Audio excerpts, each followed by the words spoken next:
స్థానిక ఎన్నికలకు ముందు తెలంగాణలో రాజకీయం మళ్లీ వేడెక్కింది. కేసీఆర్ కిషన్ రెడ్డికి సీఎం రేవంత్ రెడ్డి సవాల్ విసిరారు. 12 నెలల కాంగ్రెస్ పాలనపై చర్చించేందుకు తాను సిద్ధమని, బీఆర్ఎస్ బీజేపీ పాలనపై మీరు చర్చకు వస్తారా అంటూ కేసీఆర్, కేటీఆర్, హరీష్తో పాటు కిషన్ రెడ్డికి సీఎం రేవంత్ ఛాలెంజ్ విసిరారు. చర్చకు ఎవరు వచ్చినా సరే తాను ఆ చర్చలో ఓడిపోతే ముక్కు నేలకు రాస్తానంటూ మరీ సవాల్ చేస్తున్నారు సీఎం రేవంత్. తనపై పగతో కేసీఆర్ 10 ఏళ్ల పాటు పాలమూరును నిర్లక్ష్యం చేశారని ఆరోపించారు. అయితే రేవంత్ చెప్తున్నట్టుగా నిజంగానే తెలంగాణ అభివృద్ధికి బీజేపీ సహకరించట్లేదా? పాలమూరు అభివృద్ధిని బీఆర్ఎస్ అడ్డుకుంటుందా? బీజేపీ బీఆర్ఎస్ కంటే అంటే గత 10 ఏళ్లుగా తెలంగాణలో 10 ఏళ్ల పాటు అధికారంలో ఉన్న బీఆర్ఎస్ కన్నా, దేశంలో అధికారంలో ఉన్న బీజేపీ కన్నా కూడా ఈ 12 నెలల్లో సీఎం రేవంత్ ముఖ్యమంత్రిగా కాంగ్రెస్ ప్రభుత్వమే ప్రజలకు ఎక్కువ లబ్ధి చేకూర్చిందా? ఇచ్చిన హామీలను ఎక్కువగా నెరవేర్చుకుందా? ఇదే అంశంపై చర్చిద్దాం ప్రైమ్ టైం డిబేట్లో. దానికంటే ముందు ఈరోజు రేవంత్ రెడ్డి సొంత జిల్లా ఉమ్మడి మహబూబ్ నగర్లోని నారాయణపేటలో ఆయన సభలో పాల్గొన్నారు. బహిరంగ సభలో అక్కడ ప్రజలను ఉద్దేశించి చాలా ఘాటుగా వ్యాఖ్యలు చేశారు, ధీటుగా సవాల్ విసిరారు.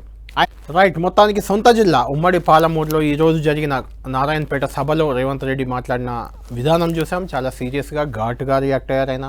అటు సవాల్ కూడా విసిరారు. ఇదే అంశంపై చర్చిద్దాం. మనతో డిబేట్లో జాయిన్ అవుతున్నారు బీఆర్ఎస్ పార్టీ నుంచి ఆ party MLC Takkalapalli Ravinder Rao, Congress party నుంచి అచ్చంపేట ఎమ్మెల్యే డాక్టర్ వంశీకృష్ణ కూడా ఇప్పుడు మనకు లైవ్లో అందుబాటులో ఉన్నారు. ముందు రవీందర్రావు గారు, మీరు రియాక్ట్ కండి. ఎక్కడైనా సెంటర్ ఏదైనా డేట్ ఏదైనా చెప్పండి, నేను సవాల్కు రెడీగా ఉన్నాను, చర్చిద్దాం. బీఆర్ఎస్ పార్టీ 10 ఏళ్ళు ఏం చేసింది, ఈవెన్ సెంట్రల్లో ఉన్న బీజేపీ కూడా 12 ఏళ్ళు ఏం చేసింది, మేము 12 నెలల్లో వాళ్ళిద్దరికంటే బెటర్గా చేశాం, దాన్ని నిరూపిస్తాను, ఒకవేళ నిరూపించలేకపోతే ముక్కు నేలకు రాయడానికి సిద్ధమన్నారు. అంతేకాదు ఇదో దిక్కుమాలిన పార్టీ బీఆర్ఎస్ పార్టీ అనేది, అల్లుడో దిక్కు, కొడుకో దిక్కు, కూతురో దిక్కు, వాళ్ళకు ఆకుల్లాగా దాన్ని చీల్చుకోవడానికి ట్రై చేస్తున్నారు, వాళ్ళకు కాంగ్రెస్ కార్యకర్తలు గట్టిగా బుద్ధి చెప్పాలి అని కూడా ఒక పిలిపించారు సీఎం రేవంత్ రెడ్డి గారు. అంటే దీన్ని ఎలా చూస్తున్నారు? రానున్న పంచాయతీ ఎన్నికలకు ముందు ఈ రాజకీయ హీట్ పెంచే వ్యాఖ్యలుగా చూస్తారా, లేకుంటే నిజంగా మీరు చర్చకు రెడీగా ఉన్నారా? హరీష్ రావు, కేటీఆర్, కేసీఆర్ ఎవరినైనా రమ్మంటున్నారు, ఆయన బహిరంగ చర్చకు మీరు సిద్ధంగా ఉన్నారా? మరి గుడ్ ఈవినింగ్ కళ్యాణ్ గారు, మీకు 10 టీవీ ప్రేక్షకులకు, పాల్గొంటున్న ఎమ్మెల్యే గారికి నమస్కారాలు. ఇప్పుడు ఈ మాట్లాడేటప్పుడు ఈ పెద్ద మనిషి ఒక సర్వే చేయించాడు కాంగ్రెస్ పార్టీని. ఏం సర్వే? ప్రజాపాలన బాగుందా, ఫామ్ హౌస్ పాలన బాగుందా అని సర్వే ఎవరు పెట్టారు? కళ్యాణ్ గారు. ఈసి చెంప మీద కొట్టలే, ఉద్యుండాల మాట్లాడితే తుపాకీ రావుడు మాట్లాడేందుకు ముటిగాళ్ళు ఎక్కువ కనుక కయ్య ఎగిరినట్టు ఎగడానికి బుద్ధి జ్ఞానం ఉండాలి. జనం ఏమనుకుంటున్నారు? నువ్వు పెట్టిన సర్వేలలో ఆ సర్వే ప్రామాణికం కదా, ఆ సర్వే మేము పెట్టామా, ఆ సర్వే మీరు పెట్టారా? 10 టీవీ కళ్యాణ్ గారు, కాంగ్రెస్ పెట్టిన సర్వే కదా, దానికి జవాబు చెప్పు. బుద్ధి లేదు మాట్లాడడానికి, సిగ్గు లేదు దద్దమ్మ. నా మంత్రులు నాకు అడ్డుపడతారు, నాకు పని చేయడం లేదు, నా మంత్రులు నన్ను ఇబ్బంది పెడతారని సిగ్గు మళ్ళీ ఏ ముఖ్యమంత్రి అని చెప్పుకుంటారా? ఇలా అధికారుల మీద మాట్లాడినావు. కేసీఆర్ గారు 10 ఏళ్ళు ఉన్నారు, అద్భుతమైన అనేకమైన ఆ కార్యక్రమాలు అధికారులతో పని చేయించారు.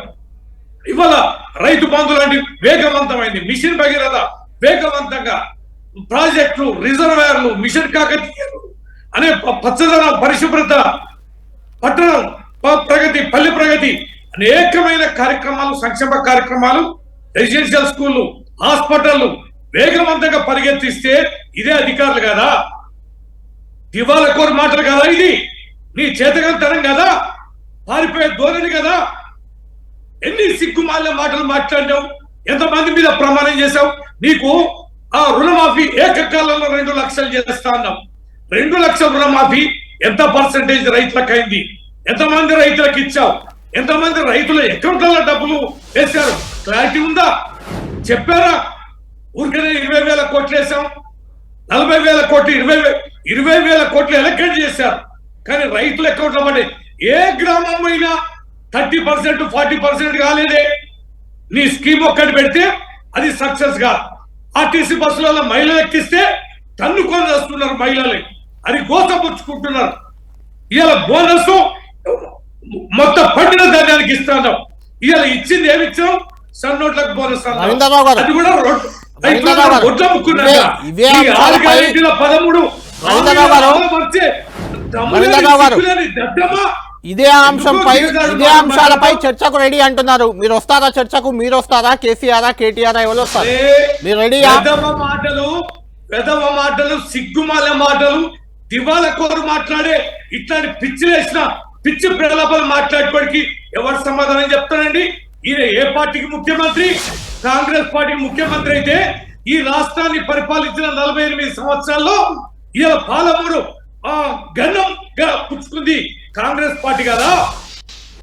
బొక్క పెట్టి పోతిరెడ్డి వారు తొమ్ముకపోయింది నీళ్ళంతా మీ కాంగ్రెస్ పార్టీ నేతలు కదా. నేను చూశాను, నేను పాలమూరు ఇన్ఛార్జ్ గా నేను పోయినా, ఎట్లా పచ్చని పంటలు ఎట్లున్నాయండి. దేశవ్యాప్తంగా వలసలు పోయింది కదా. పాలమూరు ప్రజలు నూకల కోసం అలమటించిన పాలమూరు ప్రజలు ఇవాళ పోదాం, 10 టీవీ కెమెరా పట్టుకొని పోదాం, ఈ వనపర్తి పోదాం, ఈ ఆలంపూర్ పోదాం, ఈ గద్వాల పోదాం, చెప్పండి. కంటిన్యూ చేద్దాం. నియోజకవర్గం పోదాము. పాలమూరు జిల్లాలో ఏ నియోజకవర్గానికైనా 14 ముందు 14 తర్వాత పోదాం చర్చకి. రైట్. వంశీకృష్ణ గారు ఒక్క నిమిషం. రవీంద్రరావు గారు ఒక్క నిమిషం. వంశీకృష్ణ గారు అచ్చంపేట ఎమ్మెల్యే, పాలమూరు జిల్లాకు చెందిన ఎమ్మెల్యేనే, మనకు లైవ్లో అందుబాటులో ఉన్నారు. వంశీకృష్ణ గారు, పాలమూరు అనేది తెలంగాణ ఏర్పడిన తర్వాతే పచ్చగా మారిందని రవీంద్రరావు గారు అంటున్నారు. దీనికి సంబంధించి మీరు రియాక్ట్ అవుతున్నారు. మీరు రియాక్ట్ అయ్యే ముందు బీజేపీ నుంచి కూడా ఎంపీ రఘునందన్ మనకు ఫోన్ లైన్లో అందుబాటులో ఉన్నారు. ఎందుకంటే బీజేపీని కూడా చర్చకు పిలిచారు కాబట్టి మీరు బీజేపీ రెడీగా ఉందా చర్చకు? ఆయనతో మాట్లాడాక ఇద్దరికి మీరు రియాక్ట్ కండి. రఘునందన్ గారు, మీరు రెడీగా ఉన్నారా? మోడీ ఇచ్చిన హామీలు, మోడీ పాలనపై బహిరంగ చర్చకు సీఎం రేవంత్ రెడ్డి సవాల్ విసిరారు. కిషన్ రెడ్డి వస్తారా, ఎవరు వస్తారో రమ్మంటున్నారు. ఈవెన్ మీరు కూడా రావచ్చేమో. మీరేమైనా రెడీగా ఉన్నారా చర్చకి? ముఖ్యమంత్రి గారు మాట్లాడిన మాటల్ని నేను విన్నాను. కళ్యాణ్ గారు, చర్చలో ఉన్న మిగతా ఇద్దరు పార్టీ పెద్దలకి నమస్కారం. ముఖ్యమంత్రి గారు తన 12 నెలల పాలనని నరేంద్ర మోడీ గారి 12 సంవత్సరాల పాలనకి కంపేర్ చేస్తూ చర్చకు రండి, మీరు చర్చ లోపల ఓడిపోతే ముక్కు నాలుగు రాయండి, అవును నేను ఓడిపోతే అని చెప్పలేదు ఆయన. బట్ ఇప్పుడు నేను అడుగుతున్న మీ ద్వారా వారిని, ఒకవేళ ఆ చర్చలో రేవంత్ రెడ్డి గారు ఓడిపోతే మరి వారు ముక్కునాలకు రాయడానికి సిద్ధంగా ఉంటారా అనేది కూడా చెప్పాలి. ఎందుకంటే ఎదురుగున్న వాళ్ళు ఓడిపోతే ముక్కునాలకు రాస్తారా అని అడుగుతున్న ముఖ్యమంత్రి గారు, ఒకవేళ చర్చకు మేము రావడానికి భారతీయ జనతా పార్టీ నుంచి నేను సిద్ధంగా ఉన్నాను. ముక్కు నేలకు రాస్తా అన్నట్టున్నారు. ఆయన కూడా రాయడానికి సిద్ధంగా ఉన్నానే చెప్పినట్టున్నారు రఘునందన్ గారు. సరే, అయితే స్వాగతిస్తాము. చర్చకి ప్లేస్, సమయం 2 డిసైడ్ చేయమని ఉంది. 12 నెలల గురించి చర్చించుదామా, 12 సంవత్సరాల గురించి చర్చించుదామా, లేకపోతే ఆయన ఒక ఎజెండా ఫిక్స్ చేయమని ఉంది. 2014 నరేంద్ర మోడీ గారు ప్రధానమంత్రి అయినప్పటి నుంచి ఇప్పటిదాకా చర్చించుదామా, లేదా రేవంత్ రెడ్డి గారు ముఖ్యమంత్రి అయిన కాలం నుంచి నరేంద్ర మోడీ గారి ప్రభుత్వం, భారత ప్రభుత్వం చేసిన పనుల గురించి చర్చించుదామా, లేదా ఆయన ఇంకెవరినైనా ఇంకే అంశాలైనా చర్చకు వస్తా అంటే ఎజెండా, ప్లేస్, సమయం చెప్పమనండి. కళ్యాణ్ గారు, దయచేసి నేను ఎవరి పట్ల కానీ బూతులు మాట్లాడి అసహనం వ్యక్తం చేయాల్సిన అవసరం నాకు లేదు. ఈ చర్చలో ఓడిపోయేది రేవంత్ రెడ్డి గారు, కాంగ్రెస్ పార్టీ పెద్దలే కాబట్టి వారు దాన్ని వారు విసిరిన సవారిని మేము స్వాగతిస్తున్నాం, మేము సిద్ధంగా ఉన్నాం. వారు సిద్ధంగా ఉంటే రమ్మనుండ్రి, ఆ చర్చ లోపల పాల్గొనడానికి మా పార్టీ అనుమతి తీసుకొని నేను రావడానికి సిద్ధంగా ఉన్నాను. గణాంకాల గురించి మాట్లాడుకుందాం. సరే, పొద్దున్న లేస్తే కేంద్రం ఏం చేసింది అని అడిగేటువంటి పెద్దలకి చాలా మాటలు మాట్లాడుతూ ఉంటారు కళ్యాణ్ గారు. నేను మీ ద్వారా ఒక విజ్ఞప్తి చేయదలుచుకున్న వాళ్ళకి, 12 ఏళ్ల తెలంగాణ రాష్ట్ర ఏర్పాటు నుంచి కూడా బడ్జెట్ ప్రవేశపెడుతుంది తెలంగాణ రాష్ట్రం.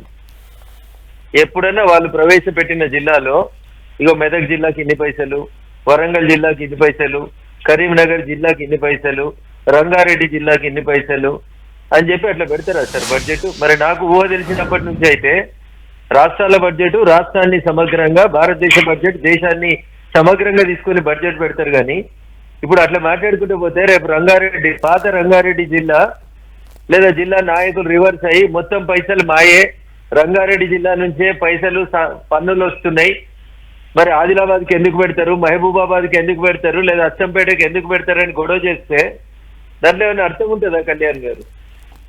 రాష్ట్రాన్ని ఒక సమగ్రమైనటువంటి యూనిట్ గా తీసుకొని మొత్తం రాష్ట్రాన్ని టోటల్ డెవలప్మెంట్ గా ముఖ్యమంత్రి గారు 119 నియోజకవర్గాల గురించి మాట్లాడాలి. మా తెలంగాణకి గాడిద గుడ్డు వచ్చింది, మా తెలంగాణకి తోలుగుడ్డు వచ్చింది. చెర్లపల్లి రైల్వే స్టేషన్ ఒకటి చూసినండి కళ్యాణ్ గారు. అన్నం ఉడికిందా లేదా అంటే 2 మెతుకులు చూస్తే చాలు. దాదాపు 700 కోట్ల రూపాయలు ఖర్చు పెట్టి చెర్లపల్లి రైల్వే టెర్మినల్ ని అంతర్జాతీయ విమానాశ్రయానికి సమానంగా డెవలప్ చేస్తే ఆ రైల్వే స్టేషన్ ఓపెనింగ్ రోజు రాష్ట్ర ప్రభుత్వం తరఫున హాజరైనటువంటి గౌరవ మంత్రి గారు ఏమంటారంటే ఆ రైల్వే స్టేషన్ దాకా కనెక్టింగ్ రోడ్ కి 15 కోట్లు ఏమైతాయి కళ్యాణ్ గారు, అది కూడా కేంద్ర ప్రభుత్వమే పెట్టాలంట. రాష్ట్ర ప్రభుత్వం రైల్వే స్టేషన్ దాకా రోడ్ వేయండి, ఇది మీ రోడ్ అని అక్కడ ఉన్న ప్రజలు అడిగితే మీరు ఇంత పెద్ద స్టేషన్ కట్టిరు కదా, దీనికి లింక్ రోడ్ కూడా మీరే వేయండి అని చెప్పి రాష్ట్ర ప్రభుత్వం మంత్రి గారు చెప్తారు. నేను బదనాం చేయడానికి చెప్తలేను కళ్యాణ్ గారు. నా నియోజకవర్గంలో చేగుంట అనే ఒక చోట ఒక 2 గంటలు 3 గంటలు ట్రాఫిక్ జామ్ ఉంటుంది, రైల్వే ఓవర్ బ్రిడ్జ్ ఒకటి కావాలని అడిగితే పాత ప్రభుత్వం 50% కోసమని ఒప్పుకొని కేంద్ర ప్రభుత్వం నిధులు ఇస్తా అని చెప్పి లెటర్ పంపిస్తే పాత ప్రభుత్వం అట్లే టైం పాస్ చేసింది. కొత్త ప్రభుత్వం వచ్చినాక ఉత్తరం పెడితే గౌరవ ఫైనాన్స్ మంత్రి బట్టి గారు ఒక ఉత్తరం పంపించారు, నాకు కాదు సౌత్ సెంట్రల్ రైల్వే జీఎం గారికి అధికారికంగా ఒక లెటర్ పంపించారు కళ్యాణ్ గారు.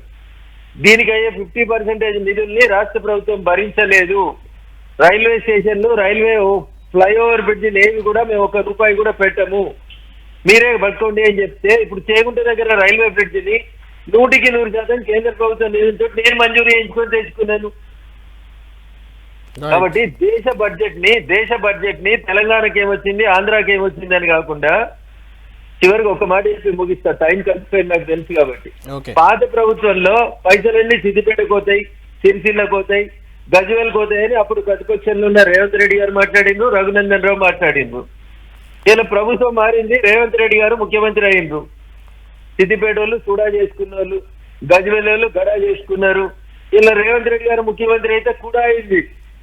అచ్చంపేటకి AUDA అడా కాలేదు, వరంగల్ కి ఉడా కాలేదు, ఇవి చేయలేదు వీళ్ళు. ఏ తప్పులనైతే గత ప్రభుత్వంలో ఉన్న ముఖ్యమంత్రి గారు అన్ని పైసలు గజ్వేల్కే తీసుకుపోయినాడు మనం అందరం ఆరోపించినామో, ఇలా కొడంగల్ నుంచి గెలిచినటువంటి రేవంత్ రెడ్డి గారు కూడా అన్ని పైసల్ని కొడంగల్కే తీసుకుపోతుండ్రు. కొడంగల్కే 6 లైన్ల రోడ్ అంటారు, కొడంగల్కే 300 కోట్లు ఇస్తున్నా అంటారు, కొడంగల్కే మెడికల్ కాలేజ్, కొడంగల్కే నర్సింగ్ కాలేజ్. నాకేం అభ్యంతరం లేదు కొడంగల్ అభివృద్ధి చేసుకుంటే. కానీ గౌరవ ముఖ్యమంత్రి గారు అప్పుడున్న కేసీఆర్ గారు అయినా ఇప్పుడున్న రేవంత్ రెడ్డి గారు అయినా 119 శాసనసభ్యుల్ని సమదృష్టితో చూస్తే గౌరవంగా ఉంటుంది అనేది నేను ఆ రోజు మాట్లాడినా ఈ రోజు కూడా అప్పీల్ చేస్తా ఉన్నా. ఉత్తగా ఉత్తర కుమార ప్రగల్భాలు మాని దయించి మీరు ఇచ్చినటువంటి 6 హామీలు 420 హామీలు వీటి మీద కొంచెం టైం తీసుకోండి, ప్రజా కన్సెప్ట్ తోటి ఉండండి. సవాళ్ళు ఉత్తర కుమార ప్రగల్భాలు వీటి వల్ల ఫలితం ఉండదు గౌరవ ముఖ్యమంత్రి గారు అని నేను మీ ద్వారా ప్యానెల్లో ఉన్నటువంటి కాంగ్రెస్ పెద్దల ద్వారా రాష్ట్ర ప్రభుత్వానికి చెప్పదలుచుకున్నటువంటి విషయం. థ్యాంక్ యూ కళ్యాణ్ గారు. రైట్ థ్యాంక్ యూ రఘునందన్ గారు.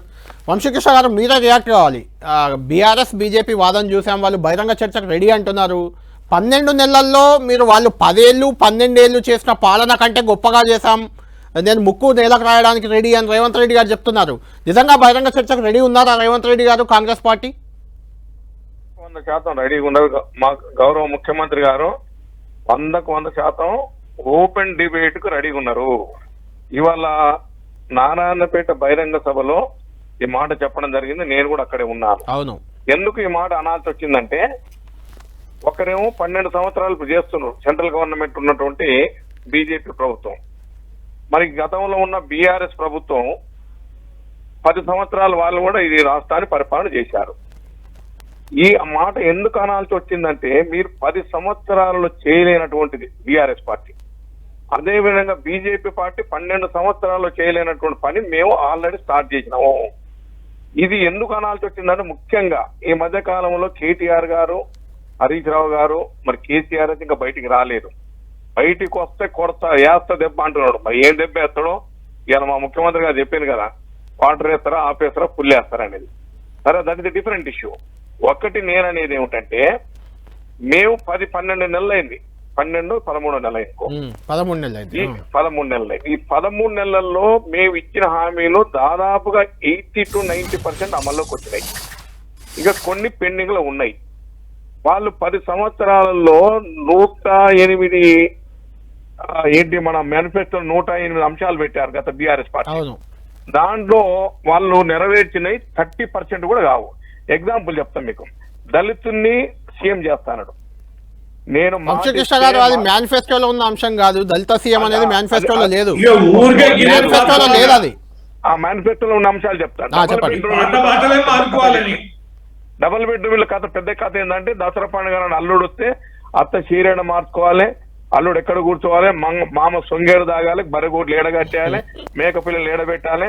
నా గుండె తరక్కపోతుంది, నా గుండె దిగదారిపోతుంది, ఏడుపు వస్తుంది నాకు. కాంగ్రెస్ వాళ్ళు ఇందిరమ్మ ఇండ్లు పిట్టగుళ్ళ లాంటి ఇందిరమ్మ ఇండ్లు ఇచ్చిండ్రు. మేము వస్తే ఒక 2 రూములు, 2 బెడ్రూమ్స్, ఒక హాలు, ఓ కిచెన్, ఓ బాత్రూము, ఇక మా కోపం వస్తే చుట్టుముట్టు కాంపౌండ్ వాళ్ళు కడతామని చెప్పిండు కేసీఆర్ గారు. అందరు చప్పట్లు కొట్టిండ్రు, ఓట్లు వేసిండ్రు. ఈ రాష్ట్రంలో ఇప్పటి వరకు కూడా అంటే కేసీఆర్ 10 సంవత్సరాల కాలంలో ఒక్క డబుల్ బెడ్రూమ్ అని కట్టిందా చూపియాలి మాకు. మేము కట్టిన గతంలో వైఎస్ రాజశేఖర రెడ్డి గారు ముఖ్యమంత్రి ఉన్నప్పుడు, కిరణ్ కుమార్ రెడ్డి గారు ముఖ్యమంత్రి ఉన్నప్పుడు రాజీవ్ గృహకల్పను రంగులు వేసి చూపించిండ్రు.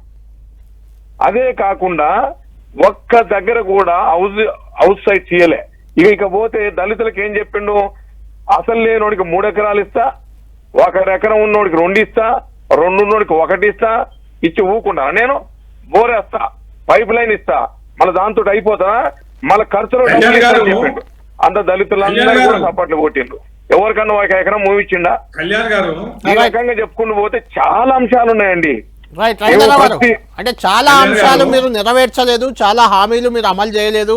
10 ఏళ్లలో మీరు చేయలేంది 12 నెలల్లోనే కాంగ్రెస్ ప్రభుత్వం ఎలా చేస్తుంది? మాకు 5 ఏళ్ల సమయం ఉంది, 5 ఏళ్లలో మేము అన్ని నెరవేరుస్తామనేది ఈ రోజు కూడా రేవంత్ రెడ్డి గారు మరొకసారి అన్నారు అదే మాట. 100% ఒక్కసారి నేనేమంటున్నానంటే వాళ్ళు 12 నెలలు ఏం చేసిన పాత మాటలు బంద్ పెట్టమనండి. వీరు ఇల్లు కట్టినా ముచ్చట, మేము ఒక డబుల్ బెడ్రూమ్ కట్టలేదని ముచ్చట. డబుల్ బెడ్రూమ్ లో ఇప్పుడు మీరు ఎంతమందిని అలా చేరుస్తున్నారు, పంపిస్తున్నారు, చుట్టూ 4 మూలలు అర్థమైంది. కానీ తాగడానికి మంచినీళ్ళు ఇవ్వలేదు కదా మీరు 48 ఏళ్ళు పరిపాలించి. గూడెలు, తండలు, పల్లెలలో మంచినీళ్ళ కోసం పడ్డారు కదా, మోటార్లు కాలిపోయినాయి కదా, ట్రాన్స్ఫారాలు వెళ్ళిపోయినాయి కదా, చెరువుల మీద తట్టడు మట్టి వేయలే కదా, రోడ్లు వేయలే కదా, పండిన పంటను కొనలేదు కదా, మీరు హాస్పిటళ్లను బాగు చేయలే కదా, గురుకులాలను పెట్టలేదు కదా, సరైన విద్యను ఇవ్వలేదు కదా. ఇవి కదా మౌలికపరమైన వసతులు మేము చేసిన కొద్ది కాలంలో. కొత్త రాష్ట్రమైన కరోనా వచ్చిన తక్కువ సమయంలోనే హైయెస్ట్ మౌలిక అంశాలు. పవర్, ఎట్లాంటి పవర్, ఎన్ని జనరేటర్లు కళ్యాణ్ గారు మీకు తెలియదు? హైదరాబాద్ లో నడు పొట్టున ఎన్ని జనరేటర్ల మొత్తం మోగేది. కరెంట్ ఉండేదా? మంచినీళ్ళు పడదామంటే బావులలో నుంచి తోడదామంటే కరెంట్ ఉండేదా? మోటార్లు ఎట్లా కలిపోయేది? అగో మళ్ళా దౌర్భాగ్యం ఇప్పుడు వచ్చింది. మీరు గత ప్రభుత్వం గురించి మాట్లాడితే మీరు 48 ఏళ్ల పాలన గురించి మాట్లాడాలి.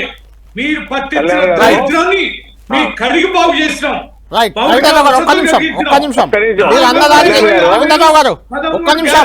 అమలు పరచబోయా అంటే వదిలేసిందండి.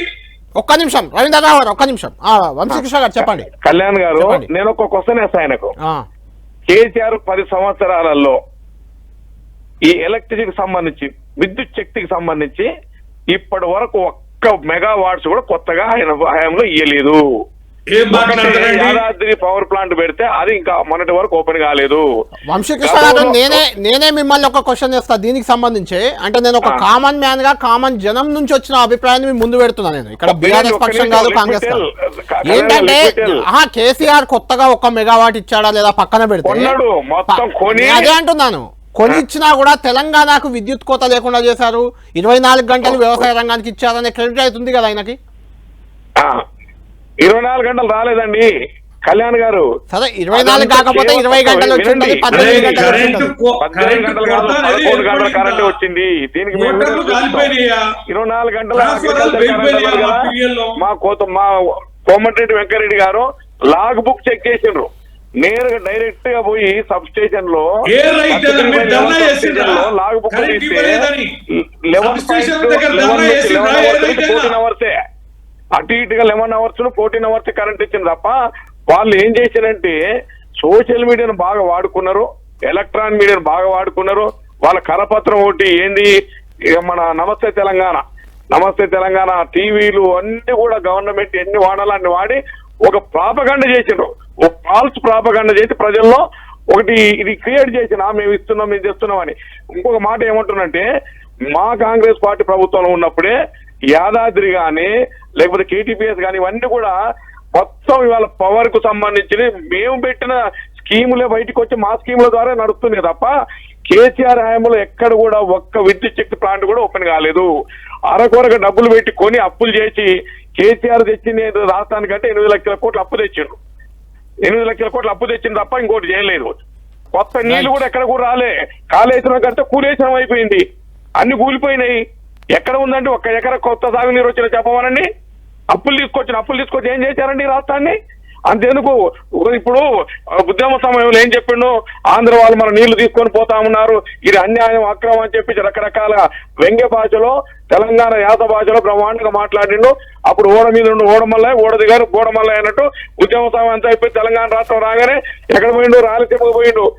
ఎవరు రోజా గారింటో రొయ్యల పులుసు తిన్నాడు. తిని మన మధ్యన విభేదాలు వద్దు, అన్నదమ్ముల్లాగా ఇచ్చిపుచ్చుకోవాలి, బేసిదాలు లేవు, బేచన్లు లేవు, మనమంతా అన్నదమ్ముల వారి వాళ్ళ మాట మార్చిండు. ఇవాళ ఈ కృష్ణానదిలో ఉన్నటువంటి నీళ్లు ఆంధ్రప్రదేశ్ వాళ్ళు దోసుకపోతున్నది కేవలం కేసీఆర్ వల్లనే. కేసీఆర్ అప్పుడు గట్టిగా మాట్లాడకపోవడం వల్ల, అపెక్స్ మీటింగ్ అటెండ్ కాకపోవడం వల్ల, కృష్ణానదికి ఏదైతే కృష్ణా రివర్ బోర్డు మేనేజ్మెంట్ ఏదైతుందో ఆ మీటింగ్ వెళ్ళకపోవడం వల్ల మనకు అనేకమైన నష్టం జరుగుతుంది. అక్కడ 511 టీఎంసీలు వాళ్ళు మొత్తం వాడుకుంటారు. మనకు 299 టీఎంసీలలో మనం ఇప్పటి వరకు మనకు రావాల్సిన వాట కూడా మనం వాడుకోవట్లేదు, 50% వాడుకోవట్లేదు. ఆ లోటు ఈ వీటి పేరు మీద తెచ్చుకొని తెలంగాణ ఇవాళ ఏమైంది? తెలంగాణ మోసం చేసిన కేసీఆర్ గారు, తెలంగాణ నిజంగా చెప్పాలంటే తెలంగాణ ద్రోహం తెచ్చిన కేసీఆర్ గారు. కాబట్టి ఒక్క మాటలు చెప్పాలంటే ఈ తెలంగాణ వచ్చినాక తెలంగాణ ప్రజలకు ఒరిగింది ఏమీ లేదు. ఇవాళ కేసీఆర్ వల్లనే తెలంగాణ అధోగతి పాలైంది. ఇవాళ మా ముఖ్యమంత్రి కేసీఆర్ మన ఎవరు పెద్దలు రేవంత్ రెడ్డి గారు నల్లమల్ల ముద్దు బిడ్డ ఇవాళ ఇచ్చిన మాట కట్టుబడి ఎన్ని ఏమున్నా ఆర్థిక పరిస్థితి బాగా లేకపోయినా కానీ ఈ రైతులను ఆదుకోవాలి, ఈ బీద ప్రజలను ఆదుకోవాలి. నీళ్లు నిధులు నియామకాలు ఇప్పటికే 55,000 ఉద్యోగాలు ఇచ్చిన ఘనత రాష్ట్ర ముఖ్యమంత్రి గారు దక్కింది. ఇవన్నీ కూడా ఉన్నాయి, ఇవి గమనించాలి. చేస్తా ఉన్నారు. అభివృద్ధి చేస్తాం, చర్చకు రెడీయా? మీరు చర్చకు రెడీయా? కాంగ్రెస్ అడుగుతుంది, చర్చకు వస్తారా? కళ్యాణ్ గారు ఇవాళ రేవంత్ రెడ్డి ముఖ్యమంత్రి మాట్లాడిన తీరు, ఇప్పుడు మీ డిబేట్ లో ఎమ్మెల్యే గారు మాట్లాడుతున్న తీరుతోటి కాంగ్రెస్ పార్టీ కథమైంది. వీళ్ళ బేలతనం, వీళ్ళ లేఖితనం, వీళ్ళ చేతగానితనం కాడెత్తేసిన తీరు ప్రజలకు స్పష్టంగా అర్థమైంది. ఇక చేతులు ఎత్తేసారు, మాతోటి ఏం కాదు, మాతోటి ఏం కాదనేది చేతులు ఎత్తేసారు. ఇలాంటి వాటితోటి చర్చ పెట్టడానికి